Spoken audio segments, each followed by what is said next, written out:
दुनिया का सबसे हैप्पीएस्ट और सेफेस्ट कंट्री जो कि शेंजन कंट्री भी है और it's a part of European union. इस कंट्री का वीजा एक्सेप्टेंस रेट नियरली 95% है। इट मीन्स कि चाहे आप स्टूडेंट वीजा पे आ रहे हो, चाहे आप वर्क परमिट के लिए अप्लाई करें, चाहे आप एंटरप्रेन्योर वीजा पर आ रहे हो, मतलब कोई भी कैटेगरी का वीजा हो, 95% चांसेस है कि आपकी वीजा एप्लीकेशन एक्सेप्ट हो जाएगी। Passport rank third in the world है। इट मीन्स के 193 कंट्रीज में आप विदाउट एनी वीजा एंटर हो सकते हैं। ये कंट्री अपनी सेफ्टी और हैप्पीनेस के हवाले से दुनिया में नंबर 1 कंट्री काउंट किया जाता है। जी हाँ, आपने बिल्कुल सही जज किया। मैं बात कर रहा हूँ फिनलैंड की। Finland is located in the northern part of Europe, यानी कि इसकी सराउंडिंग में जो कंट्रीज हैं वो स्वीडन, नॉर्वे, इसकी एक तरफ बाल्टिक सी है और एक जानिब रशिया है। 1996 में it was officially became a part of Schengen area alongside like 28 other European countries.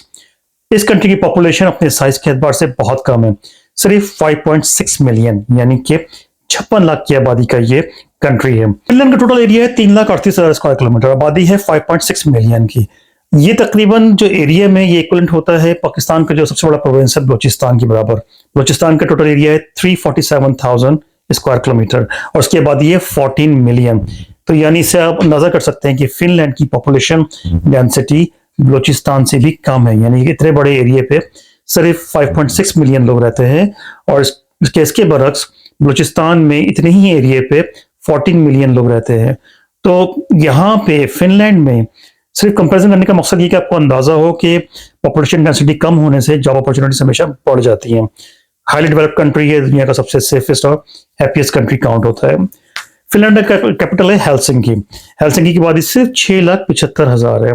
देखिए, मेरी जो वीडियो का ऑब्जेक्टिव ये होता है कि मैं इसमें आपको जॉब सेक्टर बताऊं उस कंट्री में जहां पे जॉब सिक्योर करना आसान हो, और फिर प्लस वंस आप जॉब सिक्योर कर लें तो then you can apply for work permit in that particular country.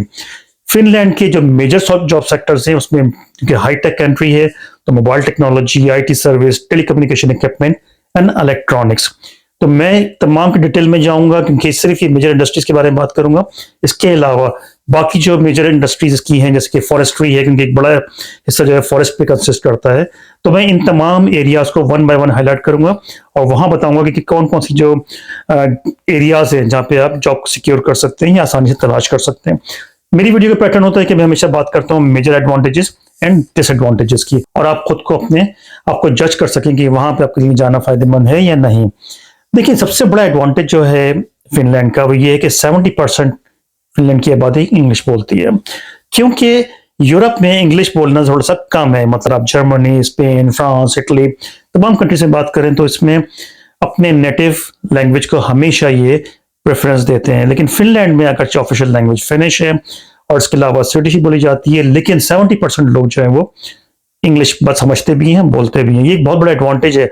इसको अगर आप सोचें तो आपको अंदाजा हो जाएगा कि ऐसे कंट्रीज जहां पे इंग्लिश बोली जाती है वहां पे हमारे पाकिस्तान, इंडिया, बांग्लादेश, श्रीलंका, वहां की पॉपुलेशन को एडजस्ट होना बहुत आसान हो जाता है, क्योंकि आपको शायद लैंग्वेज सीखने में इतनी स्ट्रगल नहीं करनी होती, क्योंकि ऑलरेडी थोड़ा बहुत आप इंग्लिश की नो हाउ रखते हैं।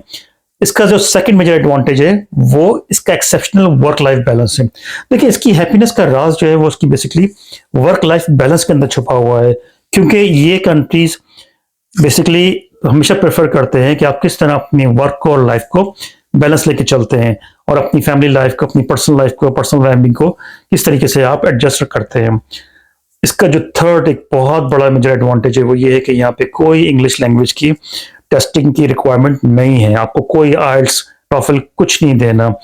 एज लिमिट में ये कंट्री बिल्कुल फ्लेक्सिबल है, चाहे आपकी एज लिमिट अगर मतलब की एज क्रॉस कर गई है, इवन के अब 50 प्लस है, 60 प्लस है, उसके बावजूद भी they are equal opportunity employer यहाँ पे एग्जिस्ट करते हैं जो कि एज को कंसीडर नहीं करते, सिर्फ आपके एक्सपीरियंस, आपकी जो वर्क एबिलिटी है उसे कंसीडर करते हैं।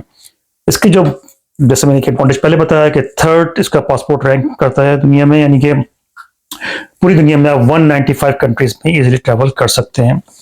पब्लिक हेल्थ केयर इसकी शानदार है, यानी कि हैवीली सब्सिडाइज किया गया है और जो गवर्नमेंट है वो बेसिकली इसमें सपोर्ट करती है तमाम किस्म के हेल्थ सेक्टर को।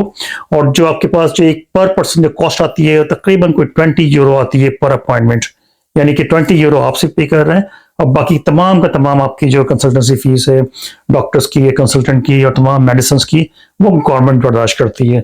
एक बहुत बड़ा एडवांटेज है, क्योंकि अगर हम कहते हैं कि जी यूके में मेडिकल फ्री है, लेकिन ऐसा है नहीं हकीकत में। मतलब इसमें बहुत सारे आपको एक्सपेंसेस पे करने पड़ते हैं। अगर आप टैक्स पेयर हैं तो आपके लिए बहुत सारी चीज़ें फ्री नहीं है। तो हेलसिंकी में यानी फिनलैंड के अंदर आप इसको एडवांटेज को जरूर कंसिडर करना चाहिए। एजुकेशन फ्री है तमाम रेजिडेंट्स के लिए, चाहे आप किसी भी वीजा पर हो, आपके पास एजुकेशन फ्री होगी। एंड प्लस यहाँ पे इंटरनेशनल स्टूडेंट्स के लिए भी तकरीबन नियरली तमाम यूनिवर्सिटीज में मास्टर्स भी फ्री है। ये एक बहुत बड़ी अट्रैक्शन है हमारे साउथ एशियन कंट्रीज के लिए, जहाँ पे स्टूडेंट वीजा पे लोग जाते हैं, यूके में टैक्स पेस करते हैं।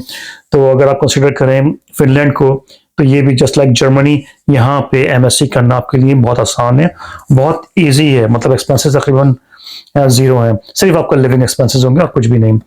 यहाँ का टैक्स सिस्टम बहुत स्ट्रांग है, लेकिन थोड़ा सा ये है कि ये डिसएडवांटेज में चला जाता है, क्योंकि स्ट्रांग से टैक्स सिस्टम है, लेकिन कंपैरेटिवली हायर टैक्स है as compare to other European countries. Finland कौन नहीं जानता कि ये दुनिया का सबसे हैप्पीएस्ट और सेफेस्ट कंट्री है, यानी कि यहाँ पे क्राइम रेट ना होने के बराबर है और इसका standard of living highest of the world कहलाता है। लश लैंडस्केप से फॉरेस्ट में, यानी कि एक बड़ा हिस्सा जो है वो फॉरेस्ट पे कंसिस्ट करता है, क्योंकि देखिए क्वालिटी ऑफ लाइफ इसलिए बेहतर हो जाती है क्योंकि जो एयर क्लीननेस है वो डिपेंड करती है कि कितना जो एरिया है वो फॉरेस्ट पे कंसिस्ट करता है। एंड आपकी तमाम जितनी एजुकेशन फ्री है तमाम चिल्ड्रन के लिए, आपके जो भी आपकी फैमिली है उसके लिए एजुकेशन बिल्कुल फ्री होगी, क्योंकि मैं पहले आपको मेंशन कर चुका हूँ। नाउ वी टॉक अबाउट इसके डिसएडवांटेजेस। देखिए मैंने कहा कि यहाँ पे टैक्स सिस्टम स्ट्रांग है, लेकिन थोड़ा सा ज्यादा है। मतलब लाइक जब हम बात करते हैं वैल्यू एडेड टैक्स की, वैट की, तो 24% यहाँ पे वैट है, जबकि बाकी जो कंट्रीज हैं, मतलब इस तरह यूके में 20% है और स्पेन में तकरीबन 15% से 20% के दरमियान में आता है, लेकिन यहाँ पे 24% है। तो it's bit on higher side, तो थोड़ा सा एक्सपेंसिव है कंट्री। कॉस्ट ऑफ लिविंग उसी लिहाज से ज्यादा हो जाती है, क्योंकि जाहिर आपकी ग्रोसरी के तमाम आइटम्स, आपकी तमाम लिविंग कॉस्ट बहुत सारी डिपेंड करती है, आपका वेट वहां पे कितना है, तो इसीलिए थोड़ी सी ये बढ़ जाती है। लेकिन अगर आप इसे कंपेयर करें वहां पे जो अर्निंग है, तो ये इससे कंपनसेट हो जाती है।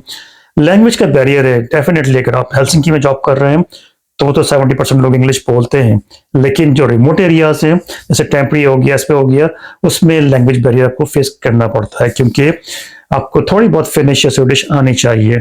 लेकिन आप फोकस करें कि हमेशा कैपिटल में करें जॉब, या फिर जहाँ पे बहुत पॉपुलेटेड कंट्री है वहां पे आप जाइए, पॉपुलेटेड सिटीज है। थोड़ा सा ये कि रूरल एरियाज में रहना मुश्किल हो जाता है बिकॉज ऑफ लैंग्वेज हिंड्रेंस। और जो उसका मेजर एक डिसएडवांटेज है वो ये है कि डार्क विंटर्स हैं, लॉन्ग होते हैं, snow and ice. Like temperature low होता है तो जाहिर है स्नो भी होगी, विंटर्स भी डार्क होंगे, और इसके साथ साथ जो है यहाँ पे थोड़ा सा मुश्किल हो जाता है सर्वाइवल जब आप विंटर में यहाँ पे रहते हैं, क्योंकि अगर आपकी फील्ड की जॉब है तो थोड़ा सा मुश्किल होता है, लेकिन but you can bear it. Population बहुत तेजी से एजिंग कर रही है, यानी कि लोग तेजी से बूढ़े हो रहे हैं और बीच में गैप जनरेट हो रहा है। डिसएडवांटेज इस तरह से है कि यहाँ पे जो इनके अपने लोग हैं वो तेजी से एजिंग होती जा रही है उनकी, और वो काम करने की उनकी जो एज है वो नहीं रहती है। तो एक डिसएडवांटेज कंट्री के लिए है, लेकिन जो बाकी जो कंट्री से आ रहे हैं उनके लिए एक तरह से एडवांटेज बन जाता है, क्योंकि उनको जॉब अपॉर्चुनिटीज ज्यादा मिलती हैं। अब मैं आपसे बात करूंगा कि यहाँ के जो मेजर सेक्टर्स हैं वो क्या है, क्योंकि देखिए सबसे बड़ी चीज होती है कि उस कंट्री में डिमांडिंग जॉब्स कौन सी हैं। फॉरेस्ट इंडस्ट्री इस वक्त फिनलैंड में टॉप पर है, क्योंकि इसके जो मेजर प्रोडक्ट्स है उसमें पेपर, पल्प, वुड प्रोडक्ट्स, मतलब तमाम बायोफ्यूल्स, ये तमाम डिपेंड करते हैं फॉरेस्ट पे। यानी ट्रीज ज्यादा होंगे तो जाहिर है वहां पे पेपर, पल्प और पैकेजिंग की प्रोडक्शन भी ज्यादा होगी। तो अगर आपका एक्सपीरियंस अपने कंट्री में अगर आप किसी भी लिहाज से कनेक्टेड हैं पेपर, पल्प या पैकेजिंग या वुड प्रोडक्ट्स के साथ, तो आप समझ लीजिए कि आपके लिए फिनलैंड में जॉब करना आसान हो जाएगा, क्योंकि इनकी local population as I said before कि काफी एजेड हो चुकी है। तो फॉरेस्ट इंडस्ट्रीज के अंदर जो है वो काफी डेवलप्ड है। फॉरेस्ट्री से रेलेवेंट तमाम के तमाम प्रोफेशंस जो है यहाँ पे बहुत टॉप इन डिमांड है।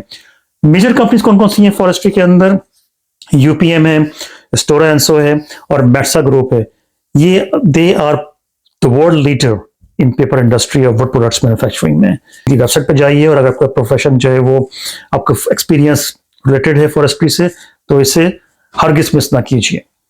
Metals and engineering is the second largest factor, यानी कि यहाँ पे जैसे मैं एक कंपनी जानता हूँ वॉटसिला के बारे में, क्योंकि पहले मैंने वहाँ पे जॉब भी की वॉटसिला के अंदर, मतलब इंटर्नशिप्स की पाकिस्तान में। तो वॉटसिला के इंजन कौन नहीं जानता, जितने भी लोग इंजीनियरिंग से रिलेटेड है, मतलब लाइक मैकेनिकल इंजीनियर है, तो वॉटसिला के जो इंजन हैं they are use in marine industry, ship building के अंदर, मरीन्स के अंदर और पावर प्लांट्स के अंदर वॉटसिला के इंजन बहुत ही ज्यादा कामयाब है। तो वॉटसिला यहाँ बेस करती है। तो अगर आपके पास कोई भी एक्सपीरियंस है, मतलब आप चाहे आपने इंडस्ट्रियल इंजीनियरिंग की हुई है, mechanical engineer, electrical electronics engineer है, आपने जो है टर्बो मशीनरी के अंदर काम किया है, तो मेटल्स इंजीनियरिंग के अंदर यहाँ पे पेपर रिक्वायरमेंट होती है। वॉटसिला तो एक one of the leading company, लेकिन जो बाकी इंजीनियरिंग सेक्टर है that's very very strong in Finland. Even अगर आप मास्टर्स करते हैं यहाँ पे आके, तो you can easily find job in those technical companies. Health care and pharmaceuticals, देखिए ये सेक्टर जो है यहाँ पे इसलिए स्ट्रांग है क्योंकि हेल्थ केयर के अंदर पेपर रेगुलेशंस मौजूद हैं। दुनिया भर के डॉक्टर्स यहाँ पे आके जब, क्योंकि 70% लोग इंग्लिश बोलते हैं, इट मीन्स के यहाँ पे उन हेल्थ केयर से रिलेटेड जो जितने भी प्रोफेशन उनको जॉब करना आसान हो जाती है, क्योंकि उन्हें फिर एक फर्दर लैंग्वेज सीखने की जरूरत नहीं होती है। फिनिश और स्वीडिश बोली जाती है रिमोट एरियाज में, जबकि इसके बरक्स जो सिटीज हैं वहां पे इंग्लिश बोली समझी जाती है। इसलिए हेल्थ केयर और फार्मास्यूटिकल्स जो है यहाँ पे उनके लिए जॉब करना आसान हो जाता है। इसके अलावा जो फिनलैंड है वो बहुत तेजी से रिसर्च कर रहा है बायोमेडिसिन में और डायग्नोस्टिक में अंदर, और यहाँ पे जो लीडिंग कंपनीज है जैसे ओरियन फार्मास्यूटिकल है, क्योंकि ओरियन तो कौन नहीं जानता, जितने भी फार्मेसी से रिलेटेड दोस्त हैं वो अच्छी तरह से पहचानते हैं कि Orion is the world leading pharmaceutical company. और इसके अलावा प्लान मेकर जो है वो मेडिकल इक्विपमेंट में बहुत सारे मेडिकल इक्विपमेंट प्लान मेकर के बनते हैं। तो इंडिया, पाकिस्तान, बांग्लादेश, वहां पे जो बड़े हॉस्पिटल्स हैं वहां पे प्लान करके मेडिकल इक्विपमेंट यूज किए जाते हैं। तो अगर आप उन इक्विपमेंट के अंदर आपका एक्सपीरियंस है, आपने बायोमेडिकल इंजीनियरिंग की हुई है, आपका मेंटेनेंस का या ऑपरेशंस का एक्सपीरियंस है, तो आपको यहाँ पे जॉब करना आसान हो जाती है। क्योंकि उनके इक्विपमेंट अगर आपने एक्सपीरियंस होता है तो फिर वो हमेशा उसको प्रेफर करता है एम्प्लॉयर, क्योंकि वो कहता है कि इसने ऑलरेडी मेरे इक्विपमेंट में काम किया हुआ है। तो फिर उसके लिए ऑनर की बात होती है कि वो ऐसे बंदे को हायर कर रहा है जो कि ऑलरेडी इसके प्रोडक्ट से फेमिलियर है। इसके अलावा यहाँ पे हेल्थ केयर के अंदर बहुत तेजी से फोकस हो रहा है डिजिटल हेल्थ केयर सोल्यूशंस में और टेलीमेडिसिन में। देखिए आर्टिफिशियल इंटेलिजेंस बहुत इन्वॉल्व हो चुकी है हेल्थ केयर सोल्यूशंस के अंदर। इस मीन्स के फिनलैंड जो है वो बहुत रिसर्च कर रहा है कि वो डिजिटल हेल्थ केयर को इंट्रोड्यूस कर रहा है। तो अगर आपने एक्सपीरियंस रखा हुआ है कुछ अपना डिजिटल हेल्थ केयर के अंदर, अगर आप ऑलरेडी थोड़ा सा एडवांसमेंट में जा चुके हैं, तो आप यहाँ पे इन कंपनीज को जरूर कंसिडर कीजिए, जैसे ओरियन हो गई और प्लान मेकर हो गई।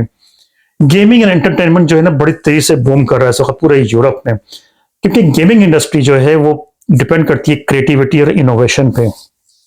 और फिनलैंड जो है वो एक हाईटेक कंट्री है, और जैसे कि जितने भी जो ये नॉर्थ यूरोपियन कंट्रीज हैं इनके अंदर खास तौर पे गेमिंग और एंटरटेनमेंट इंडस्ट्री बहुत तेजी से जो है वो अपने अंदर इंडक्ट कर रही है। तमाम दुनिया से, स्पेशली इंडिया से जो दोस्त हैं वो आईटी से, जाहिर आईटी और गेमिंग और एंटरटेनमेंट ये सारे इसके अंदर जो एक्सपीरियंस रखते हैं वो इजीली यहाँ पे आके खुद को एम्प्लॉय कर सकते हैं। देखिए वंस आपने अगर कोई यहाँ पे जॉब सिक्योर कर ली तो you can easily find visa, क्योंकि वीजा में बाद में आता हूँ, लेकिन वर्क परमिट हासिल करने के लिए आपको जॉब सिक्योर करना बहुत जरूरी है। तो जैसे बड़ी कंपनीज के अंदर गेमिंग इंडस्ट्री में रोवियो है, जाहिर है एंग्री बर्ड्स जो लोग खेलते हैं या जो जानते हैं, तो Rovio basically is the founder of angry birds. Supercell है, क्योंकि जितने भी ये आपने शायद नाम सुना ब्राwl स्टार का, कि ये एक ऐसा गेम है जो कि दुनिया भर में मशहूर है। Supercell basically invented this game. और इसके अलावा रेमेडी एंटरटेनमेंट है। तो इनमें बेसिकली गेमिंग से रिलेटेड जो लोग हैं उनके लिए बहुत सारी जॉब्स अवेलेबल होती हैं। इसके बाद मैं बात करता हूँ एजुकेशन सेक्टर की। देखिए एजुकेशनल टेक्नोलॉजी जो है वो यहाँ पे, क्योंकि फिनलैंड के अंदर लिटरेसी रेट नियरली 100% है, तो आप ऐसा अंदाजा कर सकते हैं कि ये कितना फोकस करते हैं अपनी एजुकेशन पे। तमाम यूरोपियन कंट्रीज के अंदर 99.9% लिटरेसी रेट है, और ये पूरी दुनिया से बेस्ट टीचर्स को हायर करते हैं। और यहाँ पे समझें कि टीचर्स के लिए हमेशा बेपनाह जो है वो जॉब्स अवेलेबल होती हैं। टूरिज्म तो जाहिर है फिनलैंड का जिसे कहते हैं बैकबोन है। लेक्स इसके अंदर थाउजेंड्स ऑफ लेक्स मौजूद हैं। नॉर्दर्न लाइट्स, विंटर स्पोर्ट्स यानी कि आइस स्केटिंग, कौन नहीं जानता कि फिनलैंड के अंदर जो विंटर स्पोर्ट्स हैं वो हमेशा मुनाकिद किए जाते हैं। तो tourism is the toppest industry, growing industry है। और अगर आपको ताल्लुक होटलिंग सेक्टर से, तो आप टूरिज्म के अंदर बहुत आसानी से अपने आप को एब्जॉर्ब कर सकते हैं।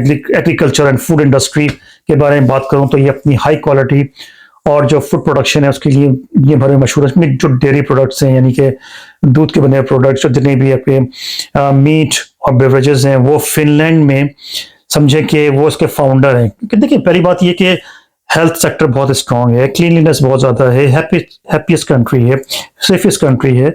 तो वहाँ पे एग्रीकल्चर फूड इंडस्ट्री को तो फिर टॉप ऑफ द लिस्ट होनी ही है। अब इसके बाद हम बात करते हैं ट्रांसपोर्टेशन लॉजिस्टिक की। देखिए ट्रांसपोर्टेशन लॉजिस्टिक में तमाम किस्म के इंजीनियर्स, टेक्नीशियंस और हर किस्म का प्रोफेशन जो है वो इसके अंदर आके फिट हो जाता है। चाहे आपका ताल्लुक सेल्स एंड मार्केटिंग से हो, चाहे आपका ताल्लुक आर्किटेक्चरल इंजीनियरिंग से है, या आपका ताल्लुक सिविल के किसी एरिया से है, मैकेनिकल से, इलेक्ट्रिकल से, इलेक्ट्रॉनिक्स से, बायोमेडिकल से, तमाम के तमाम ट्रांसपोर्टेशन लॉजिस्टिक के अंदर एब्जॉर्ब हो सकते हैं। क्योंकि फिनलैंड की जो लोकेशन है यानी कि वो यूरोप, रशिया और एशिया के मतलब बिल्कुल जो है वो समझे कि बॉर्डर पे है, तो वो समझे कि पूरा कनेक्ट करता है अपनी लॉजिस्टिक को। हेलसिंकी के में जो पोर्ट्स हैं बाल्टिक सी से कनेक्टेड है, तो उस पोर्ट्स के ऊपर पूरी दुनिया से यहाँ पे सामान आता है। जैसे मैंने पहले मेंशन किया कि इम्पोर्ट इस कंट्री की बहुत ज्यादा है। डिजिटल सर्विसेज में उसका कोई सानी नहीं। फिनलैंड कौन नहीं जानता कि नोकिया वॉज बॉर्न हियर, और नोकिया जो है वो पायनियर है तमाम मोबाइल टेक्नोलॉजी में। तो यहाँ पे 5G टेक्नोलॉजीज ने जन्म लिया, और तमाम डिजिटल सर्विसेज में मतलब टेलीकम्युनिकेशन, मोबाइल सेक्टर, इसमें फिनलैंड का कोई कंपैरिजन नहीं है। यही फाउंडर है बेसिकली जिन्होंने पूरी दुनिया में टेलीकॉम को जो है वो इंट्रोड्यूस कराया, टेलीकॉम की हाई टेक को, यानी कि 5G इस वक्त जो है वो basically it was born here in Finland. ये थी इसकी मेजर इंडस्ट्रीज। देखिए ये मैं आपको डिस्क्रिप्शन में प्रोवाइड कर दूंगा, इन तमाम के लिंक्स वहां पे लिखे होंगे, तो फिर आप इनको इजीली सर्च कर सकते हैं और अपने प्रोफेशन के एतबार से बात कर सकते हैं। मैं बात करूंगा इसके वर्क परमिट की।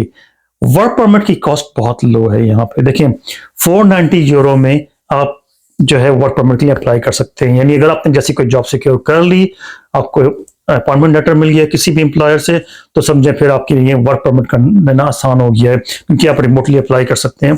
अगर आप इलेक्ट्रॉनिकली अप्लाई करते हैं तो इक्वल टू 490 यूरो, तो तकरीबन पाकिस्तानी 140,000 रुपीज बनता है, और इंडियन रुपीज में 42,000 इंडियन रुपीज की ऑलमोस्ट।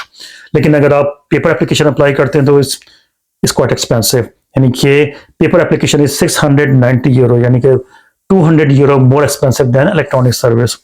तो इससे जो है आप अवॉइड कीजिए, इलेक्ट्रॉनिक सर्विस के जरिए अप्लाई कीजिए। लेकिन first of all you must have a job offer from any finish company जो कि फिनलैंड के अंदर बेस हो। इसके अलावा देखिए वर्क परमिट के अलावा भी यहाँ पे वीजाज हैं, जिसके बारे में मैं बात करूंगा, लेकिन क्योंकि वो बिल्कुल सेपरेट टॉपिक है। यानी कि जॉब सीकर वीजा है जिसको 1 ईयर के लिए आप सिक्योर कर सकते हैं, और फिर आपका EU या यूरोपियन यूनियन का आप ब्लू कार्ड आप जो है वो हासिल कर सकते हैं। क्योंकि खैर फिर डिपेंड करता है कि आपको कितनी सैलरी ऑफर हुई है। अगर आपकी सैलरी 50,000 यूरो से 5,000 यूरो से प्लस जाती है पर मंथ, तो फिर आपके लिए EU ब्लू कार्ड लेना आसान हो जाता है, और फिर आपको परमानेंट रेजिडेंसी भी बहुत इजीली मिल जाती है। These are the separate topics जिनके बारे में मैं नेक्स्ट वीडियो में बात करूंगा। यहाँ मैं वीडियो को एंड करता हूँ, क्योंकि देखें आपके पास जॉब ऑफर का होना बहुत जरूरी है, then only you can apply for work permit. तो पहले आप जॉब सिक्योर कीजिए, उसके बाद आपके लिए अपनी किसी भी लोकल जहां भी आप बेस करते हैं, इंडिया, पाकिस्तान, बांग्लादेश, श्रीलंका और UAE में कहीं बेस्ड है, तो आपके लिए किसी भी फिनिश कॉन्सुलेट, फिनिश एम्बेसी को फाइंड करना कोई मुश्किल नहीं है। First of all you must secure a job in Finland. Thank you so very much for watching my video. बहुत सारा आप लोगों ने जो है वो मुझे मैसेज करते हैं और क्वेश्चंस करते हैं, जहां तक मैं कोशिश करता हूं उनको रिस्पॉन्स करूं। लेकिन आपकी सब्सक्रिप्शन का, आपकी व्यूअरशिप का बहुत बहुत शुक्रिया। Thank you so very much. Take care. अल्लाह हाफिज।